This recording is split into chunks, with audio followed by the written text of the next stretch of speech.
Now I've got North Carolina Supreme Court Justice Allison Riggs. Thank you so much for joining me today. Thank you for having me, Brian. So, can you give us a state of where things lie right now? Because the last update we have is that the North Carolina Supreme Court refused certification of your election win from this past November, even though you won by roughly 700 votes. So, again, can you give a quick update on where things stand as of right now?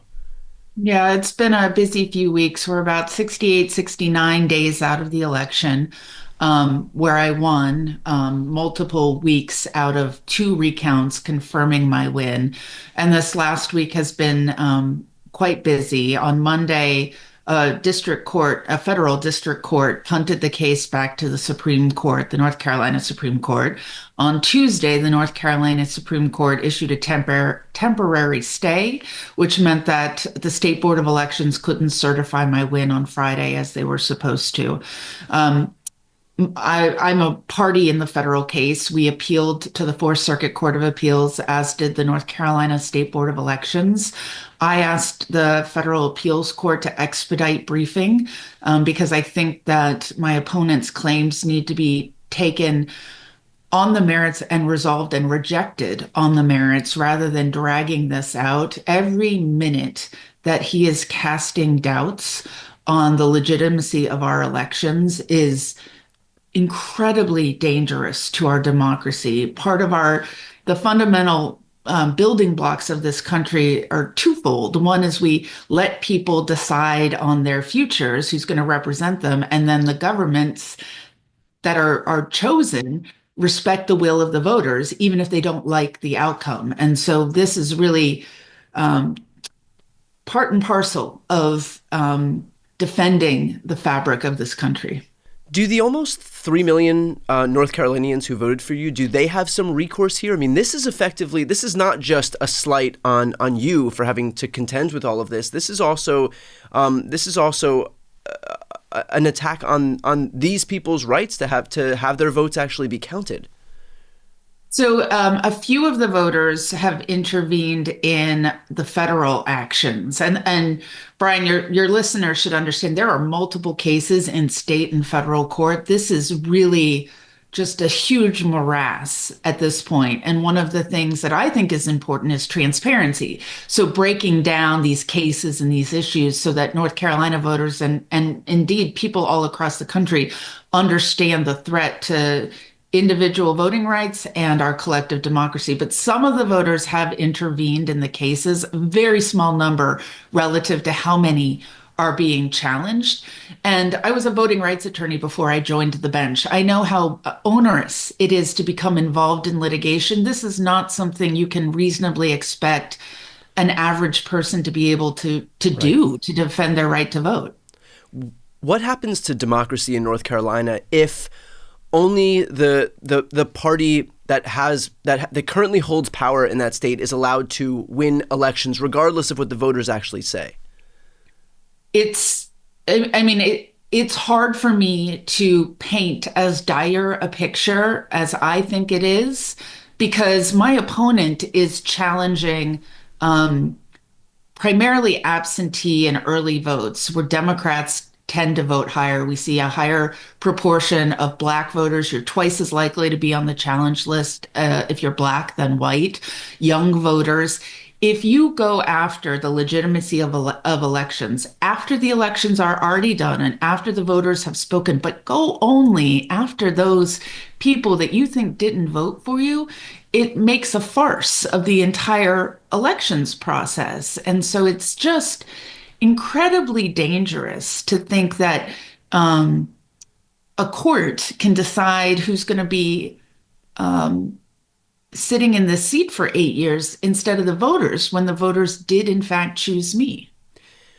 Are any of these Republicans who are challenging the election results here, are they also challenging Donald Trump's win at the top of the ticket? Are they challenging any Republicans who might have won in the congressional race on these ballots as well? Or are those all fine? It's just your name that they have an issue with because you've got a D next to it. This is the only election left here in North Carolina. There were a handful of state legislative races, so not statewide, that were at least until this past week, still uncertified, but they were certified as of Monday. So my race is the only race. It's a persisting unexplained irony that this election was, according to my opponent, so poorly run that my election outcome can't be determined, but others can. And it's troubling, and people want me to make sense out of it, but there is no sense to be made. It doesn't make sense. It is manipulative, and there are only cynical explanations for this. I mean, these are people that my opponent can't point to one single voter he claims is an ineligible voter. And I know these people. They are my parents, literally. My parents are on the list. Local Democratic and Republican elected officials, community leaders, pastors, people serving on the mission field overseas, deployed military members from our major military bases here in North Carolina. These are not only real people, they're real people that we all know and who are upset that they are being, if they know, they are upset about this. I have not heard one recounting of a person, Republican, unaffiliated, or Democrat, who's like, thinks this is okay if they're on that list. Right now, this is, correct me if I'm wrong, but this is pending appeal in the Fourth Circuit Court of Appeals in federal court because the trial court judge rejected this being moved from state court to federal court. Is that right so far? So he sent it back to state court. The State Board of Elections removed it to federal court because there's important questions of federal law, compliance with the National Voter Registration Act, compliance with the Help America Vote Act, UACAVA for overseas and uniformed citizens. These alleged issues are not new either. Like, this has been how people have been voting for Right. years and years and years. And all of a sudden, in this one race, there's a problem that doesn't make any sense. And so what's your degree of certainty that this will, in terms of where this thing will land, whether it's going to be ultimately it's going to stay in a state court system where we already know there is a state Supreme Court that's willing to humor kind of the whole farce of this whole thing, versus whether it'll end up in federal court, especially to your point just moments ago that this does involve a lot of these federal laws. The truth is, I don't know what's going to happen. I was pleased that the Fourth Circuit granted my motion to expedite, and they are taking this up by the end of the month.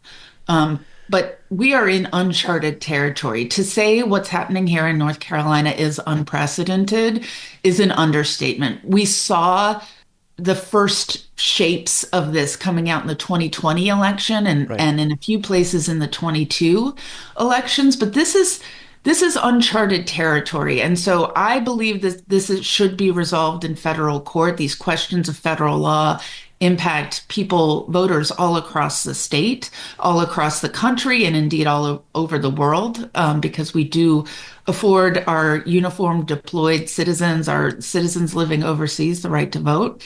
But it's going to drag out through the end of this month, possibly into February.